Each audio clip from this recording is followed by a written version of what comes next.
France Info. Passion, attestation en France, y compris pour la vaccination. L'ouverture à un plus large public s'accompagne ainsi d'une multiplication des cases à cocher pour la prise de rendez-vous aux critères d'âge, s'ajoutant la volonté de ne surtout pas risquer de perdre des doses. Si vous vous demandez parfois quoi faire devant le formulaire à remplir pour être vacciné, Olivier Aymon est là pour vous aider. Bonjour Olivier. Bonjour Frédéric. C'est vrai qu'il y a de quoi être un peu perdu. Ah oui, si vous prenez votre rendez-vous via l'une des plateformes en ligne, il y en a 3, Doctolib, Maya ou Keldoc, vous vous retrouvez aujourd'hui devant 9 choix possibles. Personnes de plus de 55 ans, de 50 à 54 ans, de 18 à 49 à haut risque. Hier a été ajoutée la catégorie 16 à 17 ans à très haut risque. A été ajoutée aussi récemment une case pour celles et ceux qui tiendront les bureaux de vote pour les élections de juin.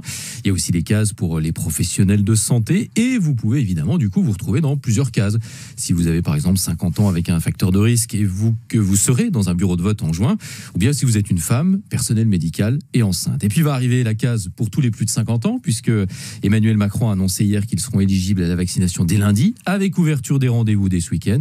Et puis nouvelle case encore, sans doute, mercredi, avec cette prise de rendez-vous possible, donc désormais du jour pour le lendemain, là où il reste des doses. Alors tout cela en sachant, et c'est un secret de polichinelle, que dans beaucoup de centres, on ne vérifie pas vraiment si vous entrez exactement dans ces catégories, d'autant que tout cela se fait sans prescription médicale obligatoire. Bref, on peut dire aujourd'hui que pour la vaccination des majeurs, c'est tenter votre chance. Et d'ailleurs, on entend de plus en plus de témoignages dans nos entourages notamment qui vont dans ce sens. Et puis d'une certaine manière, c'est plutôt positif. Ça veut dire qu'aujourd'hui, on commence à avoir suffisamment de doses pour tout le monde ou presque. Ce qui ne change pas, en revanche, Olivier, c'est que tout le monde ne peut pas avoir le même vaccin. Non, de fait, aujourd'hui, le vaccin AstraZeneca reste autorisé uniquement pour les plus de 55 ans. Alors vous savez qu'il y a un débat pour savoir si on peut l'autoriser pour les plus jeunes. Le ministère de la Santé a demandé un avis à la Haute Autorité de Santé pour y avoir une sorte de décharge à signer pour dire que vous êtes bien au courant de tous les effets secondaires potentiellement liés à ce vaccin. On a beaucoup parlé de ces très très rares cas de thrombose, mais qui doivent tout de même être signalés par les vaccinateurs. En revanche, pas de limitation pour les vaccins à ARN messager, les 2 disponibles, ils sont proposés à tout le monde, même donc désormais à certains mineurs de plus de 16 ans. Et puis ce qui ne change pas non plus, ce sont les 2 circuits de vaccination. En gros, les vaccins ARN dans les centres de vaccination, l'AstraZeneca chez les médecins ou pharmaciens. Donc par exemple, si vous avez plus de 55 ans, en fonction du lieu d'injection que vous choisissez, eh bien vous savez si vous allez recevoir l'un ou l'autre vaccin. Olivier Aymon, tout est clair, merci beaucoup. AstraZeneca, toujours réservé aux plus de 55 ans, ça limite la possibilité, vous en disiez un mot, pour ceux qui n'ont que ce vaccin à disposition, médecins et pharmaciens. Bonjour Gilles Bonnefond. Bonjour. Vous êtes le président de l'Union des syndicats de pharmaciens d'officine. La machine à vacciner s'emballe. Vous avez l'impression, vous, de rester un peu au bord du chemin des fois ? Oui, elle s'emballe dans les centres, puisqu'il y a beaucoup de doses de vaccins Pfizer et un petit peu de Moderna. Et chez nous, on ne vaccine même pas à 10% de notre potentiel en ville, alors que c'est le circuit normal, médecin, pharmacien, infirmier, qui est la bonne organisation d'un système de santé qui permet d'apporter les doses à proximité des patients et d'avoir un climat de confiance, parce que quand on discute avec son médecin, son pharmacien ou son infirmier, on est beaucoup plus convaincu et beaucoup plus rassuré que d'aller dans un centre de vaccination où on ne connaît personne. Quand vous dites même pas 10% ou à peine 10% de ce que vous pourriez faire, les pharmaciens d'officine, là, la raison c'est quoi ? C'est défiance vis-à-vis d'AstraZeneca, pas assez de doses, des gens qui voudraient un autre vaccin mais qui ne peuvent pas, c'est une combinaison de tout ça ? C'est une combinaison de tout ça. Au départ, c'était l'absence de doses, très peu de doses qui étaient disponibles.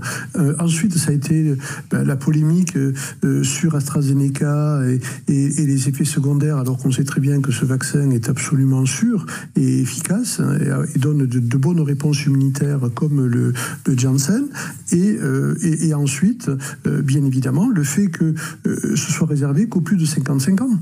Et donc, aux plus de 55 ans, il y a 4 vaccins disponibles avec des patients qui sont déjà vaccinés, et les moins de 55 ans, on n'a plus que 2 ressources, les 2 vaccins ARN, et on n'en aura pas assez si on veut vacciner tout le monde avant l'été. Alors aujourd'hui justement, la vaccination des moins de 50 ans, elle ne va faire que s'accélérer dans les jours, les semaines qui viennent. Vous n'êtes pas épidémiologiste, vous n'êtes pas virologue, Gilles Bonnefond, mais vous avez de la demande de gens dans vos officines qui ont moins de 50 ans et qui vous disent « mais moi AstraZeneca, je serais prêt à le prendre ». Oui, ce qu'il ne faut pas, c'est mettre des bâtons dans les roues aux personnes qui veulent se faire vacciner. Donc il faut bien les informer, chacun prend ses responsabilités. Si la personne souhaite se faire vacciner, il faut qu'on lui facilite le parcours vaccinal. Alors on va avoir, en plus de l'AstraZeneca et du Janssen, des vaccins ARN qui vont arriver aussi en ville avec le vaccin Moderna, alors pas des grandes quantités, ça va arriver progressivement et ça va permettre également à la ville de pouvoir prendre en charge des patients qui ont moins de 50 ans, parce que sinon les centres de vaccination n'y arriveront pas et l'été est un peu compliqué puisque on voit que ces centres de vaccination sont souvent tenus par des médecins retraités, des infirmières qui travaillent à l'hôpital, qui viennent faire un petit peu des vacations, par des pompiers. L'été, si on sort du confinement, voilà, il y aura des accidents malheureusement sur la route, il y aura des incendies à éteindre, et on voit bien qu'il va falloir jouer la complémentarité entre une activité de ville et une activité d'exception que sont les centres de vaccination qui sont utiles. Hein. Oui, donc on ne peut pas tout faire. Hein. Mais alors, pour être clair sur l'AstraZeneca et rester là-dessus pendant quelques instants, aujourd'hui, la Haute Autorité de Santé le recommande, en tout cas dit c'est uniquement pour les plus de 55 ans. Ça veut dire qu'il faudrait quoi? Il faudrait qu'une personne de moins de 55 ans signe une décharge d'une certaine manière. Voilà, je le sais, c'est pas recommandé, mais j'en veux. Voilà, alors c'est par ça qu'il faut que ça passe? Je pense que oui, parce que ça reste une recommandation et en aucun cas une contre-indication. C'est une recommandation, c'est un principe de précaution, mais on voit qu'en Grande-Bretagne, on a vacciné au-dessus de 30 ans. Dans d'autres pays, il y a ce débat pour le ramener à 50 ans, 45 ans.